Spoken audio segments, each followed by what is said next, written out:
Je m'appelle Barbara, et je suis la sœur aînée. Je me souviens qu'enfant, j'étais toujours la sérieuse, l'indépendante. Ma sœur Michelle était exactement l'opposé. En grandissant, notre maison était toujours bruyante, les rires de Michelle, nos parents la couvant, et la musique pop qui résonnait en arrière-plan. Moi, je préférais les coins silencieux, le nez plongé dans un livre ou à faire mes devoirs. Les anniversaires et les fêtes soulignaient toujours combien Michelle et moi étions différentes. Elle déchirait ses cadeaux, hurlant d'excitation en découvrant des vêtements de marque ou des gadgets dernier cri. Moi, par contre, je mettais soigneusement de côté l'argent que je recevais. « Tu économises pourquoi cette fois, Ratch ?» demandait mon père, avec un léger ton de fierté dans la voix, bien que ses yeux montraient qu'il ne comprenait pas vraiment. « Un ordinateur portable pour étudier, répondais-je. Les ordinateurs de la bibliothèque sont toujours occupés. Il hochait la tête, mais je savais qu'il ne comprenait pas pourquoi je ne voulais pas les mêmes choses que les autres filles de mon âge. Michelle était un tourbillon dit, la conversation a changé. Michelle a plongé dans une longue histoire sur sa sortie au centre commercial, et ma réalisation s'est éteinte dans le fond. Ce n'était pas qu'il ne m'aimait pas, je savais qu'il m'aimait, d'une certaine manière. Mais Michelle était le soleil du système solaire de notre famille, et moi j'étais une planète lointaine, orbitant silencieusement sur ma propre trajectoire. À mesure que nous grandissions, nos différences ne faisaient qu'augmenter. Michelle expérimentait des coiffures audacieuses et suivait les dernières tendances de la mode, tandis que je me contentais de ma queue de cheval pratique et de mes jeans confortables. La bibliothèque est devenue mon havre de paix, un sanctuaire silencieux où je pouvais me concentrer sur mes objectifs sans distraction. Lorsque le moment de partir à l'université est arrivé, j'ai mis toute mon énergie dans les candidatures. J'ai passé de nombreuses nuits à perfectionner mes essais, rechercher des bourses et réviser pour les examens d'admission. Lorsque j'ai reçu ma lettre d'acceptation avec une bourse complète, c'était l'un des moments les plus heureux de ma vie. J'ai couru à la cuisine en brandissant la lettre. « Maman, papa, j'ai obtenu une bourse complète. » Ma mère leva les yeux pendant qu'elle aidait Michelle avec son maquillage. « C'est bien, chérie. Michelle, reste tranquille, je suis en train de finir ton eyeliner. » Mon père jeta un coup d'œil par-dessus le journal. « Bien joué, Barbara.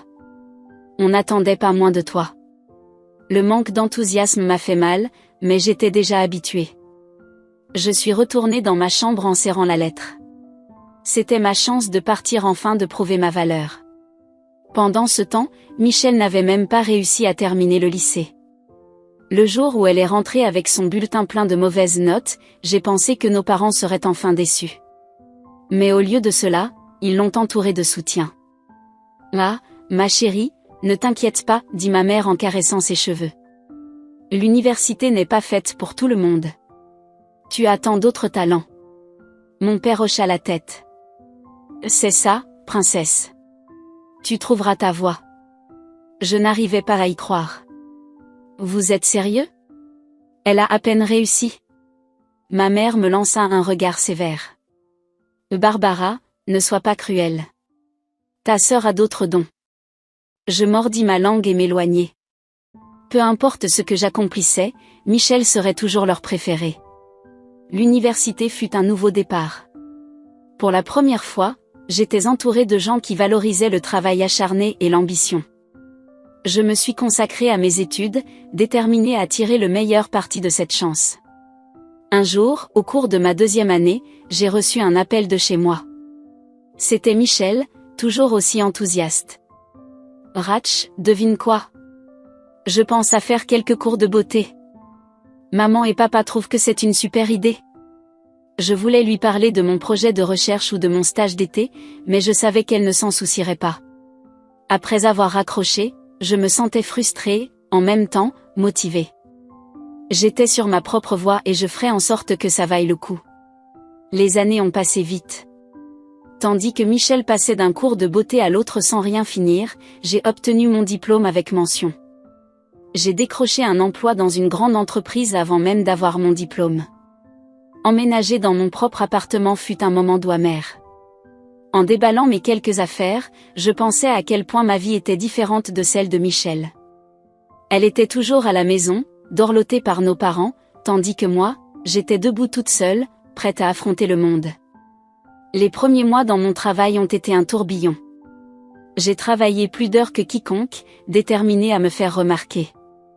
En moins d'1 an de travail acharné, j'ai été promu chef d'équipe. Tout excité, j'ai appelé à la maison pour partager la nouvelle. Ma mère a répondu. Ah, Barbara, c'est super, mais devine quoi? Michel a rencontré un garçon encore plus merveilleux. Il vient d'une famille tellement bien. Nous sommes tous très excités.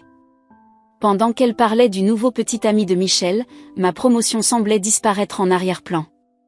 J'ai raccroché, me sentant découragée, mais cela m'a rendue encore plus déterminée. Si ma famille ne valorisait pas mes réussites, je devrais en accomplir encore plus. Je me suis plongée dans le travail à fond. Les jours sont devenus des nuits, et les week-ends se sont transformés en occasions supplémentaires pour avancer. Mes efforts ont été récompensés. Une promotion en a entraîné une autre, et bientôt je suis devenue la chef de département la plus jeune de l'histoire de l'entreprise. Un jour, Monsieur Paul, le propriétaire de l'entreprise, m'a appelé dans son bureau. Barbara, ton travail a été exceptionnel. Nous n'avons jamais eu quelqu'un qui est monté en grade aussi rapidement, m'a-t-il dit avec un sourire. Merci, monsieur. J'aime ce que je fais, ai-je répondu, rayonnante de fierté. Et ça se voit, a-t-il ajouté. C'est pourquoi je veux te proposer quelque chose de spécial. Nous avons un programme pour les meilleurs employés, une opportunité d'acheter un appartement avec une grande remise. Tu le mérites. Les semaines suivantes ont été un tourbillon de paperasse et de planification. Mais, lorsque j'ai finalement pris les clés de mon nouvel appartement, je me suis sentie sur un nuage. J'ai décidé de faire une fête d'inauguration pour célébrer avec les personnes qui comptaient le plus. Comme je n'avais pas encore beaucoup de meubles, j'ai acheté des tables et des chaises en plastique bon marché et tout organisé avec soin. Même les ustensiles jetables s'accordaient à la décoration. Ce n'était pas luxueux, mais c'était à moi, et j'en étais fière. Le jour de la fête, mes collègues sont arrivés les premiers, apportant des cadeaux attentionnés et des félicitations chaleureuses. Puis ma famille est arrivée, maman, papa et Michel entrant comme un ouragan. Les yeux de Michel ont parcouru la pièce, analysant les meubles modestes. J'ai vu le sourire de dédain qu'elle a essayé de cacher. Au fur et à mesure que la soirée avançait, j'ai remarqué un schéma. Chaque fois qu'un de mes collègues me félicitait ou mentionnait mes réussites, mes parents changeaient rapidement de sujet pour parler de Michel. Ah, ça me rappelle, a dit ma mère, interrompant un de mes collègues au milieu d'une phrase. Barbara vous a parlé de la dernière séance photo de Michel? Elle est tellement photogénique. Mon père a ajouté à la conversation, oui, notre Michel est né pour être sous les projecteurs, tellement de talent naturel. J'ai vu les regards confus et légèrement mal à l'aise de mes collègues pendant que l'attention se déplaçait de mes réussites à Michel. Encore une fois, j'ai eu envie de disparaître dans le sol. Michel, de son côté, absorbait toute l'attention. Ah, maman, arrête ça, disait-elle en riant, clairement ravie de chaque seconde. Finalement, heureusement, ma famille est partie. Au moment où la porte s'est fermée, ma collègue Laura s'est tournée vers moi, les yeux écarquillés d'incrédulité. Barbara, c'était quoi ça, a-t-elle demandé, d'une voix basse et inquiète. J'ai haussé les épaules, essayant de changer de sujet. Oh, tu sais, c'est comme ça chez eux. Un autre collègue, David, a secoué la tête. Non, Barbara, ce n'est pas normal. Ça va? Tu as besoin d'aide? Un nœud s'est formé dans ma gorge. Leur inquiétude était touchante, mais aussi gênante. Les gars, sérieusement, ça va. Je suis habituée à ça, ai-je dit en forçant un sourire. Qui veut encore une boisson? Pendant que je m'occupais en cuisine, j'ai entendu leur chuchotement, l'inquiétude évidente. J'ai cligné des yeux pour retenir les larmes, refusant de leur montrer à quel point le comportement de ma famille m'avait blessée. Après cette fête d'inauguration catastrophique, je me suis de nouveau plongée dans le travail, déterminée à aller de l'avant. Les mois ont passé vite, et petit à petit, j'ai transformé mon appartement en un véritable chez-moi dont je pouvais être fière. Chaque meuble, chaque touche de couleur sur les murs, était un rappel de mon travail acharné et de mon indépendance. Un lundi ensoleillé, j'ai décidé de me faire un cadeau pour lequel j'économisais une voiture. Ce n'était pas flashy, juste une berline fiable pour m'emmener où j'avais besoin d'aller. En la conduisant vers chez moi, une vague de fierté m'a envahi. Cette voiture était à moi, achetée avec mon propre argent, un symbole de tout ce que j'avais accompli. Je n'avais pas prévu de le dire à ma famille, mais la nouvelle s'est vite répandue. Ce soir-là, mon téléphone a sonné, et la voix joyeuse de Michel est sortie du haut-parleur. « Barbara, j'ai entendu dire que tu as acheté une voiture. »« Trop cool », a-t-elle dit, bien que son ton laissait clairement entendre qu'elle ne le pensait pas. « Tu sais, tu fais tout à la dure. Tout ce travail et cette économie, c'est tellement inutile. » Ces mots m'ont fait nouer l'estomac. « Qu'est-ce que tu veux dire par là ?» ai-je demandé. « Eh bien, a-t-elle répondu, comme si elle expliquait quelque chose d'évident, le rôle principal d'une femme, c'est de bien se marier, trouver un homme qui va prendre soin de toi et te donner tout ce dont tu as besoin. Pourquoi travailler jusqu'à mourir quand tu peux avoir tout dans les mains ? » Je suis restée sans voix un moment. « Et Michel, ce n'est pas comme ça que je vois les choses. Je veux conquérir ce que j'ai. Je suis fière de ce que j'ai accompli. » Elle a ri, un rire léger et clair qui m'a agacée. « Ah, Barbara, toujours à être difficile. Eh bien, tu vas voir. Je vais te montrer comment on fait. » Avant que je puisse répondre, Michel avait déjà raccroché. Je suis restée là, regardant le téléphone, sentant un mélange de colère et d'incrédulité. Comment pouvions-nous voir la vie de façon aussi différente ? Quelques mois plus tard, j'ai obtenu ma réponse. Michel m'a appelé, sa voix pleine d'enthousiasme. « Barbara, tu ne devineras jamais, je vais me marier. Il s'appelle Nicolas, et il est très riche. Ses parents paient pour tout. Le mariage va être magnifique. » Pendant qu'elle parlait des robes, des fleurs et de la liste des invités, j'ai ressenti un vide en moi. C'était ça qu'elle cherchait, sa définition du succès. Le jour du mariage est arrivé plus vite que je ne l'avais imaginé. J'étais dans une salle grandiose, entourée d'invités brillants, me sentant hors de place. Michel était radieuse dans sa robe de créateur, et nos parents ne cessaient de sourire de fierté. J'ai pris une gorgée de champagne, essayant d'avaler l'amertume qui montait en moi.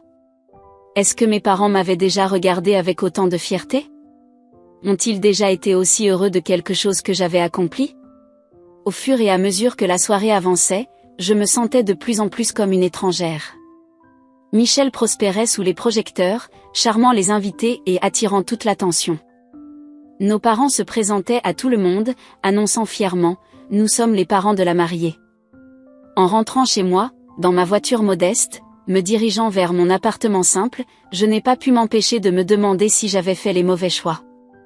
Michel avait-elle raison ? Ai-je choisi la voie la plus difficile pour rien ? Mais puis j'ai pensé à mon travail, à mes réussites, et à la fierté que je ressentais de savoir que j'avais tout accompli toute seule. Non, ai-je décidé. Mon chemin peut être plus difficile, mais c'est le mien. Et cela fait toute la différence.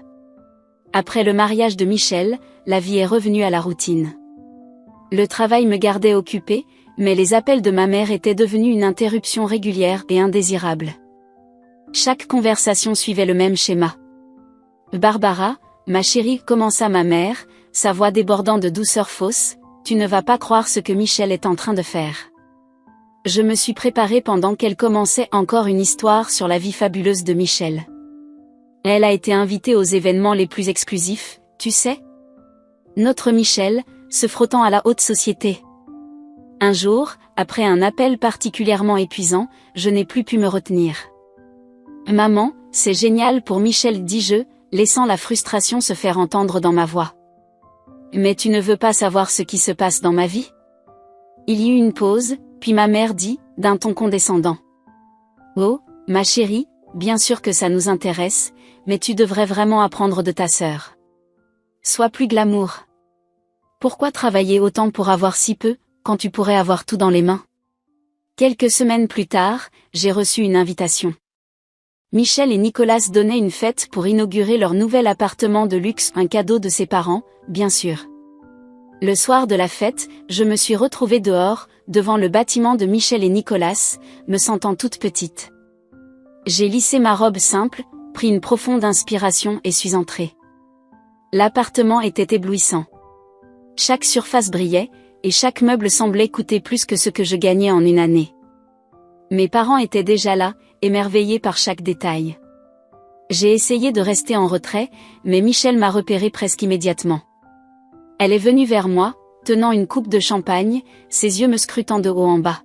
« Barbara, je suis contente que tu aies pu venir, dit-elle, d'un ton sucré, mais avec un regard critique. J'espère que tu prends des notes. C'est comme ça qu'on fait une fête d'inauguration, pas avec des meubles en plastique et des assiettes jetables comme chez toi. » Mes joues ont chauffé. Et Michel, mais elle ne m'a pas laissé terminer, s'éloignant déjà pour charmer d'autres invités, me laissant là avec le poids de ses paroles. Les semaines suivantes, Michel semblait déterminée à afficher son style de vie à chaque étape. Elle achetait les choses les plus chères, vêtements, bijoux, peu importe. Puis est arrivée la voiture. Un soir, après le travail, une voiture de sport élégante s'est arrêtée à côté de moi. La fenêtre s'est baissée, et là, c'était Michel, avec un sourire arrogant. « Tu l'aimes ?» dit-elle, d'une voix douce. « Un petit cadeau de Nicolas. » Je me suis dit que je ferais un tour. J'ai regardé ma simple mais fiable berline. « Elle est très jolie, Michel. » Elle a suivi mon regard et a ri.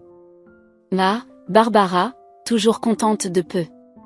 Tu vas passer ta vie à travailler pour les autres, tandis que moi, je vais vivre la belle vie. » Ces mots m'ont fait mal, mais je n'ai pas laissé transparaître. 3 ans ont passé dans un tourbillon de tableaux Excel, de réunions et de promotions, tandis que je grimpais dans la hiérarchie de l'entreprise. Pendant ce temps, Michel semblait heureuse de passer d'un achat à l'autre. Nos vies ne pouvaient pas être plus différentes, mais j'ai appris à accepter, ou du moins je pensais avoir appris. Puis, un samedi ordinaire, tout a changé. Ma mère a appelé, la voix tremblante. « Barbara, c'est Michel. » Elle est revenue à la maison. Nicolas l'a laissée. Il a dit qu'elle était trop superficielle, qu'elle ne pensait qu'à dépenser son argent. Il l'a traitée de stupide, tu crois? Et elle a signé un contrat de mariage. Elle n'a rien. Un flot d'émotions m'a frappé, choc, inquiétude, si je suis honnête, une petite pointe de vengeance. J'ai rapidement écarté ce sentiment, honteuse de moi-même. Je suis déjà en route, dis-je, prenant les clés. Quand je suis arrivée chez mes parents, on aurait dit que j'étais entrée dans une zone de guerre. J'entendais Michel crier depuis le garage. À l'intérieur, c'était le chaos. Michel était dans le salon, son mascara coulant sur son visage, ses vêtements de créateur en désordre. Elle jetait tout ce qu'elle pouvait, des vases, des tableaux, des coussins. « Il ne peut pas me faire ça !» criait-elle, la voix pleine de colère et de désespoir. « Je suis Michel. Je suis belle. Je suis parfaite. » pleurait-elle, la voix débordant de rage et de larmes. Maman et papa étaient autour d'elle, essayant désespérément de la calmer. « Chérie, s'il te plaît, supplia ma mère. On va arranger ça. Papa va t'acheter une nouvelle robe, n'est-ce pas, mon chéri ? » Papa hocha la tête rapidement. « Bien sûr, princesse, tout ce que tu veux. » Je suis restée là, observant cette scène étrange, me sentant comme si j'étais entrée dans une réalité parallèle. Ce ne pouvait pas être comme ça que la vie devait fonctionner, n'est-ce pas? Au fil des jours, les accès de colère de Michel ne cessèrent pas. Elle pleurait pendant des heures, puis criait, puis demandait des cadeaux chers pour se sentir mieux. Et nos parents, désireux de la rendre heureuse, lui donnaient tout ce qu'elle demandait. Une nuit, après une autre crise, je ne pus plus me contenir. Peut-être, dis-je prudemment, que Michel devrait envisager de trouver un travail. Cela pourrait l'aider à comprendre la valeur de l'argent et lui donner quelque chose sur quoi se concentrer. Le silence envahit la pièce. Puis, soudain, le chaos explosa. Le visage de Michel se déforma de rage. Un travail? Comme toi? Travailler comme une esclave tous les jours, comme une paysanne? Cracha-t-elle. En pleurant, elle courut à l'étage, claquant la porte avec une telle force que toute la maison trembla. Avant que je puisse comprendre ce qui venait de se passer, maman et papa se tournèrent contre moi. « Comment oses-tu » cria maman. Ta sœur traverse un moment difficile, et tu suggères qu'elle se rabaisse à ton niveau? Je ne voulais pas dire ça ainsi, tentai-je d'expliquer, mais il n'écoutait pas. Sors, dit papa d'une voix glaciale. Sors de cette maison maintenant. Maman pointe à la porte. Va-t'en. Et ne reviens que quand tu seras solidaire de ta sœur. Hébété, je pris mon sac et partis. Quand je rentrai chez moi, mon refuge, je ressentis un étrange mélange d'émotions, de la tristesse d'avoir été rejetée par ma famille, de la colère pour leur cécité face aux défauts de Michel et, étrangement, un sentiment de soulagement. Pour la première fois, je réalisais à quel point ma famille était toxique au fil des années. La vie a une drôle de manière de nous surprendre quand on s'y attend le moins. Quelques jours après le conflit avec ma famille, j'appris une nouvelle qui me laissa stupéfaite. J'avais gagné un concours de l'entreprise. Le prix? Une croisière autour du monde, tout payé. Dans un moment de faiblesse ou peut-être d'espoir, je décidai d'appeler mes parents. Peut-être que cette bonne nouvelle pourrait réparer la fracture entre nous. Maman, papa, vous n'allez pas y croire, j'ai gagné une croisière autour du monde. Le silence au bout du fil était assourdissant. Puis, la voix froide de maman coupa le silence. Barbara, comment peux-tu être aussi égoïste? Ta sœur traverse un moment difficile et tu te vantes de partir en vacances? Je sentis comme si j'avais reçu une gifle. Je ne me vante pas, dis-je d'une voix basse. Je pensais juste que... Mais maman m'interrompit. Si tu avais un peu de décence, tu offrirais ce billet à Michel, dit-elle d'un ton acerbe. Elle a besoin de changer d'air. Tu peux rester chez toi et travailler comme toujours. Quelque chose en moi se brisa. Des années de frustration sortirent d'un coup. Non, dis-je fermement. J'ai gagné ce voyage. Je le mérite.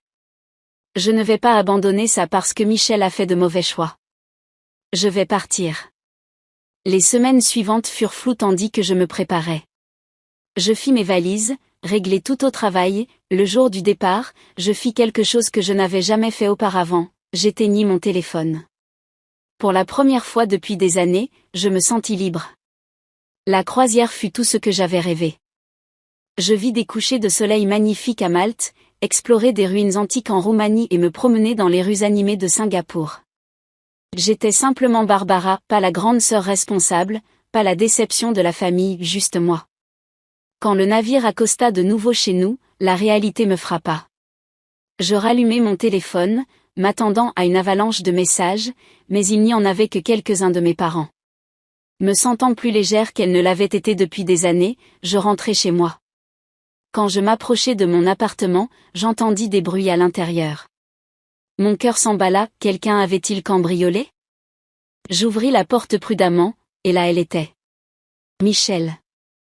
Elle était allongée sur mon canapé, entourée de sacs de shopping et de boîtes de nourriture à emporter vides. Michel. Qu'est-ce que tu fais ici? Elle leva les yeux, presque indifférente à mon arrivée soudaine. Là, tu es de retour. Enfin. Je restais là, figée, avec la clé toujours dans la main. Comment tu es entrée? Elle roula les yeux. Ne sois pas dramatique, Barbara. J'ai utilisé la clé supplémentaire que tu as laissée chez maman et papa. J'avais besoin de changer d'air. Tout chez nous me rappelait, tu sais. Je la regardai, sans savoir quoi dire.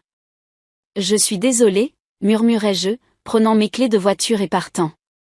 Mais quand je descendis au parking, ma voiture n'était plus là. La panique me saisit alors que je composais le numéro de mes parents. Maman répondit, d'une voix excessivement joyeuse. Barbara, chérie. Comment était ton voyage? Où est ma voiture? Je passai directement à l'essentiel. Il y eut une pause, puis papa prit la ligne. On l'a vendue. Le monde sembla tourner. Vous oui. Michel avait besoin d'une distraction, dit maman avec désinvolture, comme si ce n'était rien. On a utilisé l'argent pour l'emmener faire des courses et au spa. Je n'en croyais pas mes oreilles. C'était ma voiture. Vous n'aviez pas le droit. Criai-je. La voix de papa intervint, froide et méprisante. Maintenant, Barbara, on est une famille. Ce qui est à toi est à nous. Ne sois pas égoïste. Quelque chose en moi se brisa. Des années de frustration, de ressentiment et de colère sortirent d'un coup. L'égoïste? Vous avez volé ma voiture, envahi ma maison, et c'est moi l'égoïste? Je veux mon argent. Maintenant. Leurs réactions furent instantanées et agressives. Ils me qualifièrent d'insensible, de ingrate, de déception. Les mots firent mal, mais pour la première fois, ils ne réussirent pas à me briser. Je raccrochai, rentrai dans mon appartement et trouvai Michel toujours allongé sur mon canapé, totalement insensible à la tempête qui faisait rage en moi. Sors, dis-je, ma voix basse, mais ferme. Michel leva les yeux, choqué. Quoi? Sors. Maintenant. Elle essaya de discuter, d'essayer de me manipuler comme toujours, mais cette fois-ci je ne cédai pas. Pour la première fois, je mis mes besoins en premier. Le lendemain, j'engageai un avocat et attaquai mes parents en justice pour la valeur de ma voiture.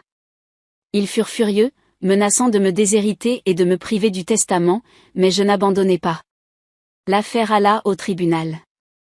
Ce fut épuisant, exposer des années de manipulation émotionnelle et d'abus financiers devant des inconnus. Mais à la fin, la justice fut rendue. Le juge décida en ma faveur, et mes parents furent obligés de vendre la maison pour me rembourser. Ils déménagèrent dans un petit appartement, disant à qui voulait l'entendre que j'étais la méchante qui avait ruiné leur vie. Mais, pour la première fois, leurs paroles ne réussirent pas à m'atteindre. Alors que je conduisais vers chez moi dans ma nouvelle voiture, sortie du concessionnaire, je me sentis plus légère. Pour la première fois de ma vie, j'étais véritablement libre des attentes, de la manipulation et du contrôle. Je pris la décision difficile de couper tout contact avec ma famille. Les premiers mois furent difficiles. Il y eut des moments de doute et de solitude, mais petit à petit, je commençai à construire une vie à mes propres termes. Je me consacrai au travail et montai rapidement dans l'entreprise. Je me fis de nouveaux amis qui m'appréciaient pour ce que j'étais, pas pour ce que je pouvais faire pour eux. Je voyageai, découvris de nouveaux passe-temps et trouvai des choses qui me donnaient de la joie. Plus important encore, j'appris à m'aimer, à valoriser ma force, ma détermination et ma valeur. Aujourd'hui, alors que je suis assise dans mon bureau, regardant l'horizon de la ville, je ne peux m'empêcher de sourire. Le chemin que j'ai choisi n'a pas été facile, mais c'était le mien. J'ai construit cette vie étape par étape, décision après décision, et je ne changerai rien.